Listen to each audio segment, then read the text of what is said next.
Hey there, YouTubers!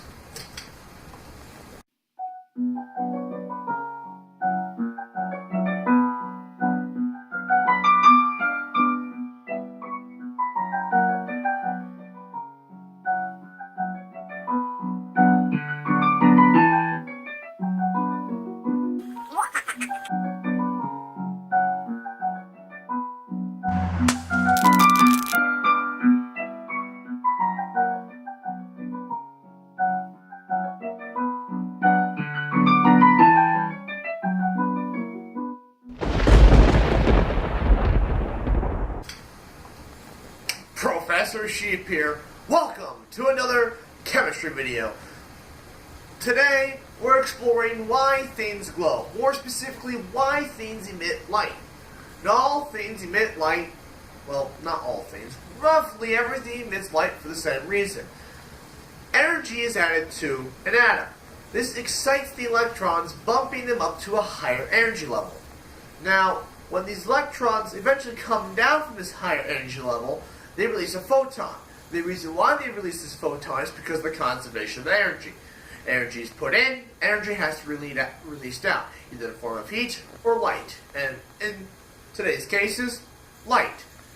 Now, today's video is a very sentimental video. Not only is it the last video of 2017, but I thought it'd be special if we brought back the most popular object on my channel, the Calcite Orb, for my first ever science video, which currently has 98 views as of December 9th, December 10th, 2017. It's midnight, I forgot. So, you're probably wondering, that's nice. We also have the Slingo here too. But why do these things glow? Why would I make an entire video about why things emit light if I wasn't going to tell you how they glow? Before we get into those, we first have to discuss something called bioluminescence. This is when living organisms emit light themselves. The one we're all familiar with are fireflies. Fireflies use a compound that I can't pronounce to save my life, combined with an enzyme that I also can't pronounce, mixed with oxygen, produce light. Now, fireflies use this light to mate with each other. Too bad it wasn't that easy for humans. But other animals, like anglerfish and some jellyfish, and even bacteria, use it for different reasons. They use it to attract their prey so they can eat it. Now, that's all fine and dandy. But how did us humans, or how does this stone do that? Well, let's start with the naturals, like we were already talking about. Calcite falls into the 15% of minerals that can glow. Now, not all calcites do glow. This calcite specifically was mixed with, has an impurity in it that allows it to glow. This impurity is a phosphorescent compound. Now, this specific compound needs UV light to emit visible light that we see. Now, other minerals rely on cathode rays or X-rays, which are both very bad for you and me. But UV, which still is bad, isn't nearly as bad as those. Now, you're probably wondering, okay, why would man make something like this fake crystal ball if it needs radiation to emit light? Well, man actually developed thousands of chemicals that require visible light to emit visible light.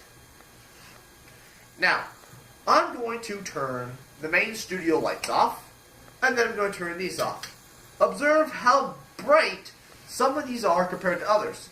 Some of these you've probably already lost, like the Slingo that I'm picking up, you've probably already lost it. You probably can't even see it. These ping pong balls, you probably can't see those either. The crystal ball, you definitely can't see it. But you can probably still see the basketball and the Calcite Orb. Now, as to why the basketball seems to emit more light than the other ones, I can't really answer that question. But let's just set them down here on the mirror. I don't know how well you can see this, but it probably looks pretty cool, to be honest. I also use the mirror to bounce light up and illuminate most of the bottom of the Calcite Orb. any more efficient way of lighting up almost all the sides of the calcite orb. So let's turn the lights on to talk about our next form of light. Now you're probably thinking, why don't we just use these as sources of light? We won't have to burn fossil fuels. We won't have to worry about dangerous radiation from nuclear reactors to generate our power. As I just said, they quickly run out.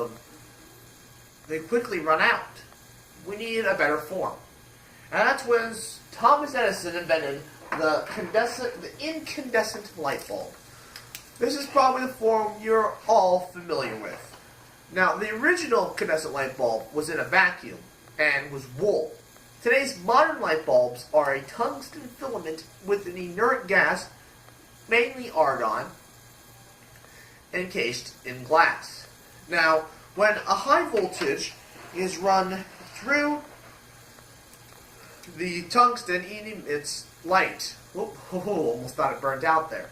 Emits light. Now, the inert gas is to prevent the tungsten from oxidizing. As the tungsten oxidizes, it burns in half, and your light bulb goes out. Now, I do have my jack-o'-lantern here, and you're probably wondering, it's almost New Year's, Professor, why do you have a jack-o'-lantern?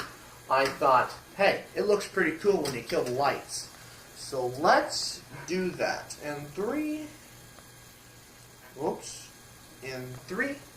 2, 1. Ta-da!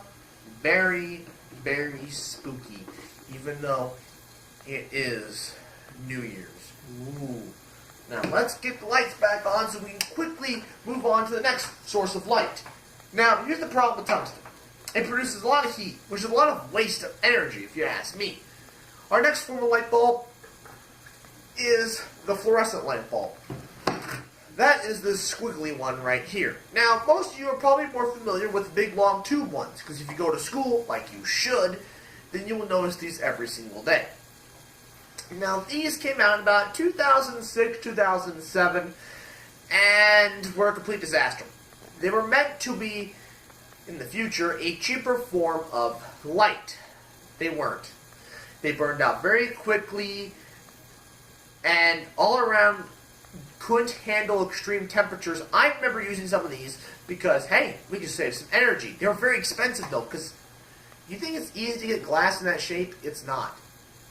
Now, if I'm thinking, Professor, I don't care. I don't care about the economics of a light bulb. I want to know, why can it do that? Well, allow me to answer your question. Because of mercury vapor inside the light bulb. So don't break these light bulbs. It'll kill you. The mercury vapor is then excited with electricity, which is powered from here. Now, the mercury vapor emits UV light. The mercury vapor, which is a gas, kind of like neon, but neon isn't bright enough. But when the UV light emitted by this goes through a phosphorescent compound, how convenient, just like the calcite orb, it emits visible light and is very bright. But if we compare it to its old brother, which is more yellow and soft light, this is why this light bulb still isn't used, because this white, harsh light. A lot of people didn't like that. So the light bulb died. Okay, we can't use this form. No one wants to use this form. What did we do? Where did we go from here? We moved to something called LEDs. LEDs stand for light-emitting diodes. Now, diodes are like transistors, but that's a whole nother video about electronics and computers. All you need to be concerned is, instead of silicon, these are gallium phosphate. Sorry, I was just informed. It's not gallium phosphate. It's gallium phosphide. I am so sorry. But why is this the future of light? What makes it better than this? Or this? Well, these, right now, aren't as economical to produce as incandescent light bulbs. But they don't produce as much waste. They produce almost just light. There's not a lot of heat to come off this. I can hold this, unlike either one of these, and it won't burn me. And these are tiny. They're on the microscopic level, some of these. So you can pack a lot of them into a small space and get a lot of light and not have to produce a lot of energy to supply it. Now, right now they're very expensive because producing microscopic things, that's very difficult. But as the demand increases and factories have to meet that demand and the supply increases, prices will come down and LEDs will be the future lighting source. So for those of you who are still watching this, in 2018, incandescent light bulbs and fluorescent light bulbs might not even be around. But today we talked about why things glow. Specifically the profaned Calcite Orb, LEDs, fluorescent light bulbs, incandescent light bulbs, and everything in between. So, I'd like to wish you Happy New Year's. In the meantime, I'd like to thank you all for watching. Please like, comment, and share new videos every Friday, and good night.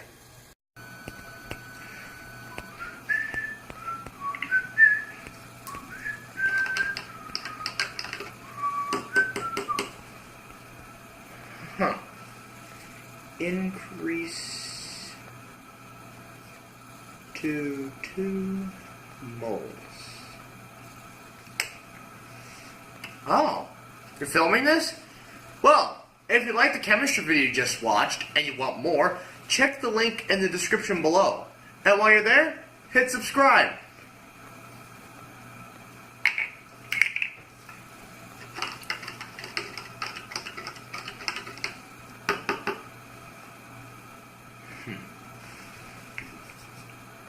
Three moles.